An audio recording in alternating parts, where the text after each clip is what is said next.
The federal government and the Lagos state government have won the EndSARS protesters over the planned weekend protest to occupy Lekki Toll Gate.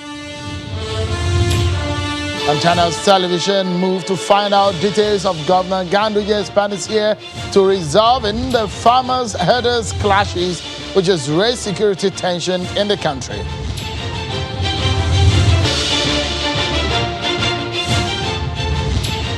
Hello everyone and welcome to Politics Today live on Channels Television.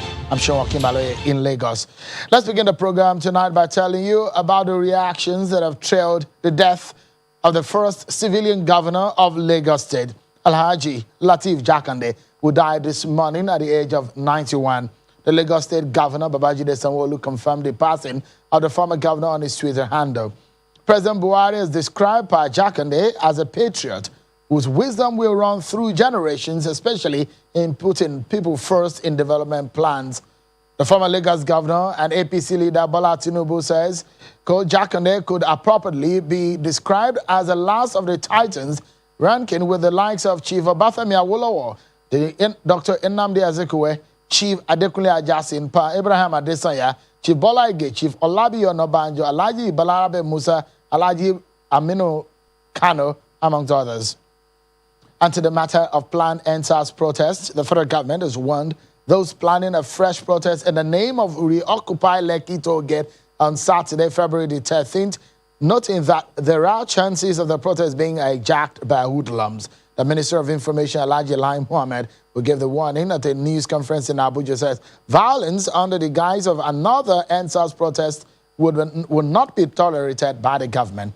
And the Lagos State government is also speaking on this and is not taking things lightly and has warned them to desist from such acts. This message is coming from the State Attorney General and the Commissioner for Justice, Moyosore Onigbanjo, who says such groups will not be allowed to infringe on other people's rights. And now to our focus tonight. A few days ago, you remember, in Daura in Katsina State, the governor of Kano State, Abdullahi Ganduje, proffered some solutions to resolving the farmers-herders clashes in the country.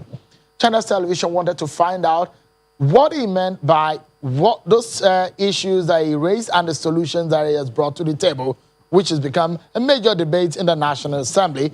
We wanted to find out details of his proposition, and tonight we bring you a part of the exclusive interview with Governor Abdullahi Ganduje of Kano State on the issues of farmer-herders clashes and insecurity in Nigeria. It's indeed very, very interesting, and it caught the attention of a lot of people a few days when you were in Daura in Katsina State. And the statement that you made about the movement of herders and cattle from the northern region of the country to the south, and you made a statement that it should be stopped, it should be banned. That was audacious, isn't it? I mean, knowing full well that you're a Fulani man yourself. Thank you very much. Yes. It is important to know that I'm a Fulani man, so I'm not just talking from the blues. When I mention that, it's because of the increasing security challenges that we are facing in the country. First of all, let us start from history. The movement of cattle from one part of the country to the other is not something new, even from some neighboring countries. But because of climatic change, the herders from West Africa, let me start with foreign herders, because they are indigenous herders, they are foreign herders. Let us start with foreign herders. Foreign herders, because of climate change, they are moving into Nigeria with thousands of cattle. And the traditional cattle routes that we have been talking about, in those days, the cattle routes were enough because the population did not grow like now. Farming activities, because of population, was not like this. But there's a lot of encouragement, and not only encouragement, even the volume of cattle coming from West Africa to Nigeria has increased because of the grazing area, availability of grazing areas in the middle belt and in the southern part of this country. So this mass movement of cattle, there is no doubt, there is no amount of cattle routes that will be able to accommodate those foreign herdsmen. And therefore, since they cannot carry their food, they have to wait in some places. They have to cut trees for their cattle to eat. And these trees, some are economic trees. So of course, you cannot expect people to watch. People have to react. And because of that, they have learned to carry weapons in order to protect themselves. And some of them are using the opportunity even to carry illegal weapons, selling weapons in Nigeria. And some are taking the opportunity to commit various acts of criminality in the country. So how can we as a country allow mass movement of cattle into the country without knowing no data about them? There's always friction along the routes with farmers. So I think it's an issue that we should really find out. As I have been saying, it is an ECOWAS issue. But how do you expect somebody from West Africa coming into Nigeria, once he comes into Nigeria, he's regarded as a Nigerian? Because if he commits any criminality, it is a herdsman from Nigeria that is committing a crime. And in this modern economy, how do you expect somebody to be trekking with cows from northern part of this country to the middle belt, to the southern part of this country? Is it a kind of rearing the cows as a tradition or as an economic venture?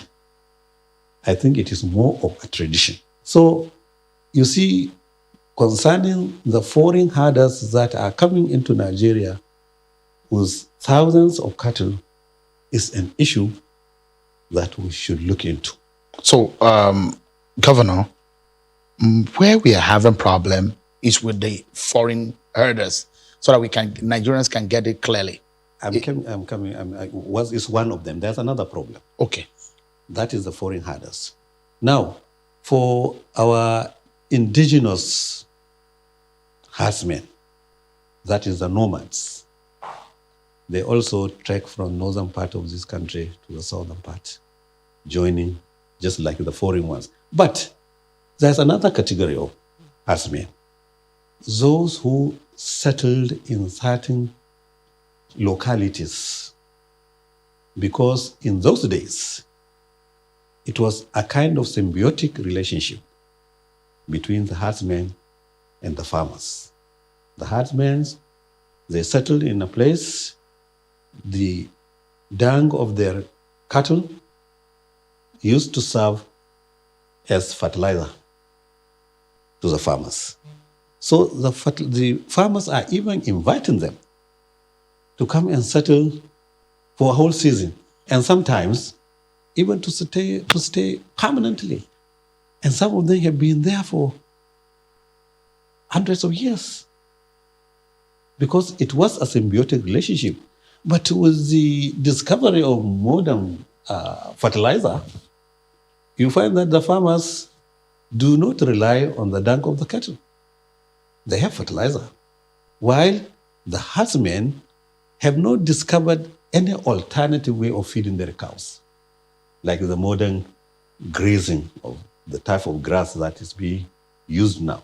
So you find that the relationship between the herdsmen and the farmers is no more a symbiotic relationship, but a parasitic relationship. And that is creating a lot of problems. So what we are saying is that there should be a consensus. How can the herdsmen continue to stay in that environment, but they should be assisted to revert to a modern system of animal husbandry. That will reduce them from encroaching people's farm, and that will reduce the problem. Have you had some kind of conversation with President Buhari? Because I know this is something that you're very worried about, and I can relate with the decision you made in 2019 when a lot of your governor colleagues rejected the Ruga plan, and you embraced it. You're one of a few who did. Have you had any conversation with President Buhari? Well, I didn't have any conversation one-to-one with him, but collectively, we discussed the issue of Ruga, and it was not rejected as such, but people misunderstood it. People, especially those in the southern part of this country, they thought it was an arrangement whereby people's land will be confiscated, will be given to the herdsmen, and the herdsmen will localize, will come and invade them, and there was a lot of suspicion and misunderstanding. But to me, I think whether you call it Ruga or you call it ranching, is the same thing. The issue is that you stop the herdsmen from traveling from one place to another in order to avoid the conflict between farmers and herdsmen, that is on one side, and also to improve their mode of producing their cattle. That will definitely improve their economy. We here in Kano, we decided to embrace the Ruga system. If you want, you can call it Ruga. If you want, you can call it settling the herdsmen in one place in order to improve their production. But how has that worked? You've practiced it for at least about 2 years now. Yeah, we have started, but it takes a long time because of the financial problem. But equally the same, we have artificial insemination centers where we sponsored 72 children of the herdsmen to the foreign country, to Turkey, to be precise, and they spent about 6 months there, and they learned artificial insemination, and they are now practicing artificial insemination, and all the children that we sent are children of the herdsmen, so that they are children who are used to, animal husbandry, and they are children that they know that is their own trade. So are they back now? They are back. And they are practicing? They are practicing. But how profitable has it been? Of course, some are even in other states practicing artificial insemination with the cattle. So it's working? It's working, but it is still at an embryonic stage. You can see in the long run what we would like to achieve, even though it takes time, is to settle the Fulani so that we improve their quality of life. First of all, apart from improving the breeding system, there will be education for their children who can later become veterinary doctors. They can become engineers. They can become architects. They can join politics. They can be graduates. They can even be PhD holder. I'm a Fulani man. I used to follow cows to the riverside, bring them back.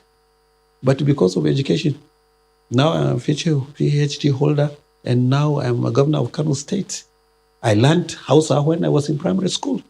So when people are shouting blah, blah, this, they don't even know really what it takes to be a herdsman. Your native language is Fulfulde? It's Fulfulde.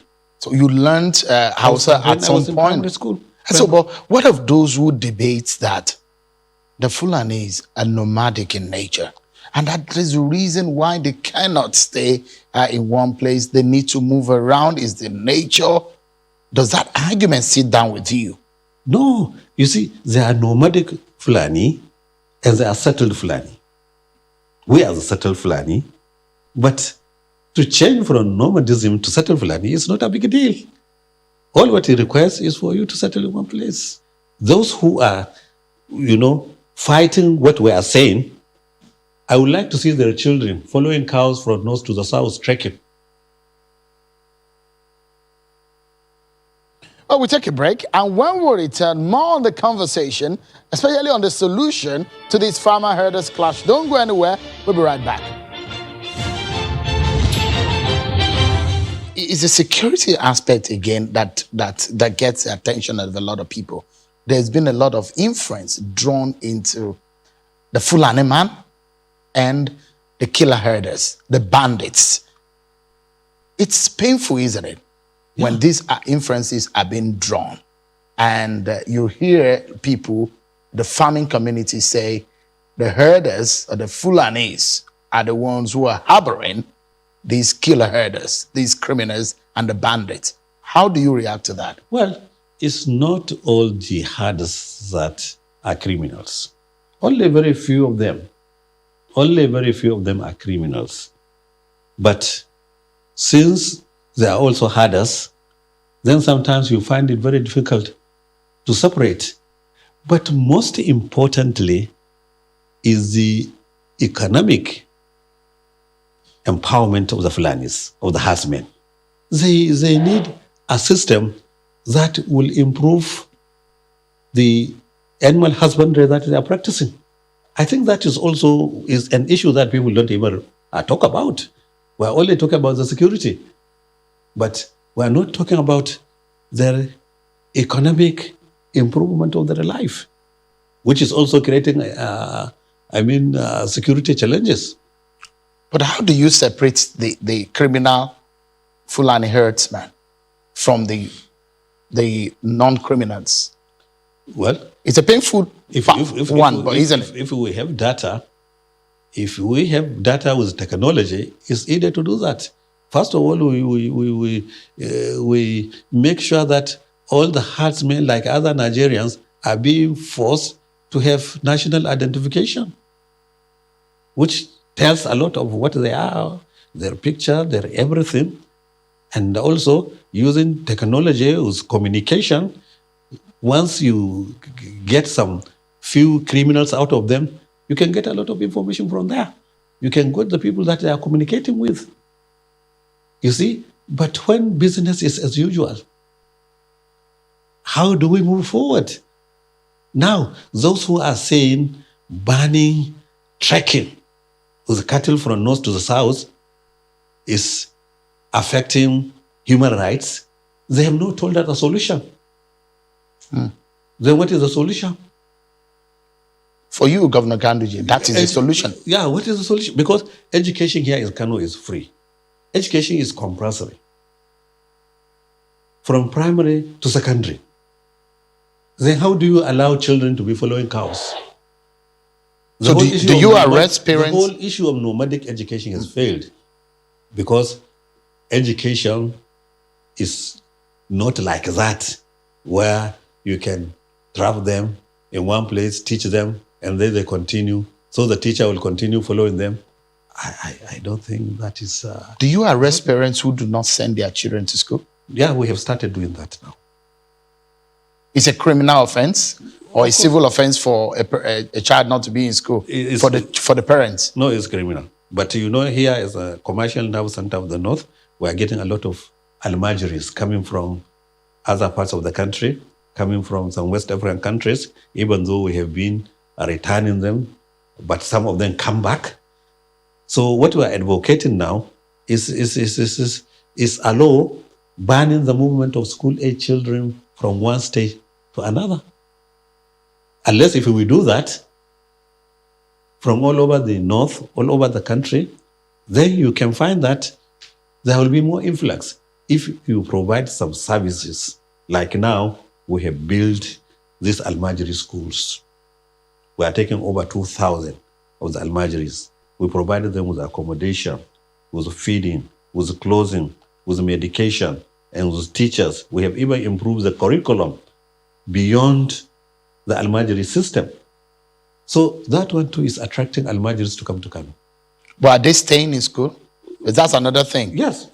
If not because of this COVID, we will soon open the schools. Okay, let me get your Almajiris. let me get your reaction to this, because this is a very touchy matter. I'm very sure you have heard about Sunday Adeyemo, popularly called Sunday Igboho, and his activity. How do you react to some of the development that you have heard and seen about the Fulanis in the Southwest? Well, that is very, very unfortunate. It's very unfortunate because it created a lot of problem. It's not all the herdsmen that are criminals. They should be able to identify the criminals and punish them accordingly. But what is important in that particular issue is dialogue. There should be dialogue with the Fulani, with the herdsmen communities. Let them reach an agreement on how they continue rearing their cattle without encroaching on the farmland. But one of the arguments, Governor, yes, is that, and I've spoken with some of the leaders, like the Are Ona Kankanfo, says the native Fulanis will not give them information about the criminal Fulanis. And that's the problem they have. So how easy will a dialogue be for those who are suspecting that there is a community of people who are killing their people and maiming their own people? How easy would a dialogue be in that scenario?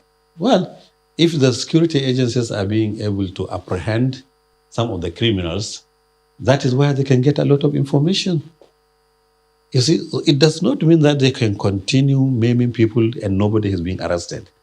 If the security operatives are doing their job, definitely they will be able to arrest some of the bandits. And from there, they can find a lot of information. So there's a failure of security? Of course. It's also a failure of security.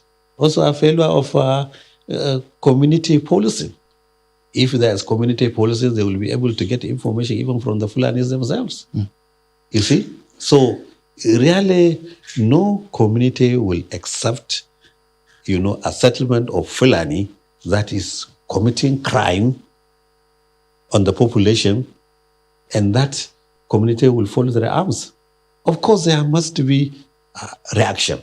But as I have said, these herdsmen should also be assisted by government to see how they can rear their cattle without going from one place to another. It's possible through the central bank.